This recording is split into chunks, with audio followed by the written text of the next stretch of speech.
Passer du jour au lendemain d'actrice à membre de la famille royale n'est pas une mince affaire. Protocole, code, choix vestimentaires, activités. Chaque choix, chaque prise de parole compte et peut déclencher une avalanche de critiques. Afin d'aider Meghan Markle lors de son entrée dans la famille royale, la reine Elisabeth II avait préconisé que celle-ci suive les conseils avisés d'une de ses aînées en désignant en guise de mentor, Sophie de Wessex, la femme du prince Edward.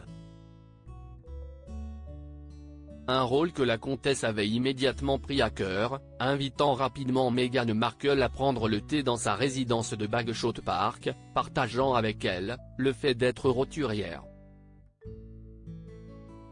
Mais la nouvelle duchesse n'était pas disposée à recevoir des conseils et a rapidement coupé court à cette relation qui aurait pu être essentielle. Il faut dire que le parcours de Sophie Rhys-Jones se rapproche assez de celui de la femme du prince Harry. Tel qu'elle le confiait au journal The Sun, je suis l'une des rares femmes de la famille royale britannique qui a eu une carrière professionnelle et sa propre entreprise.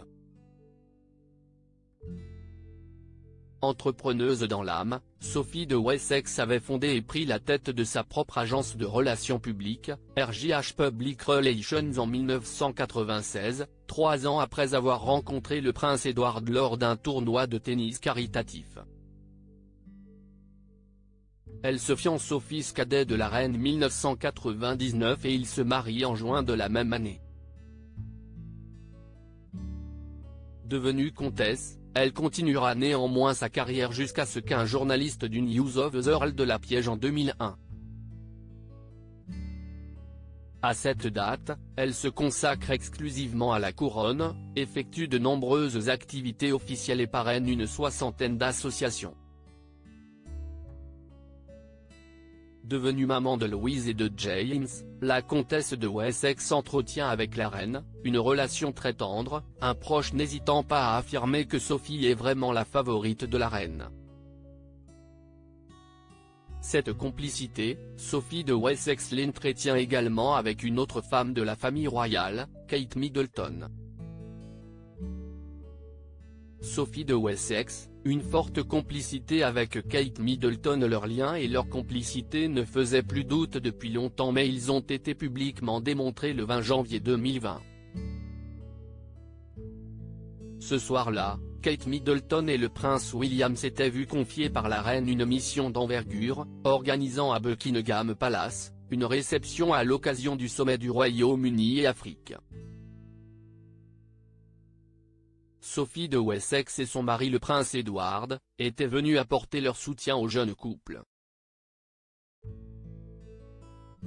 La comtesse, qui fêtait ce même soir son 55e anniversaire, avait fait forte impression aux côtés de Kate Middleton.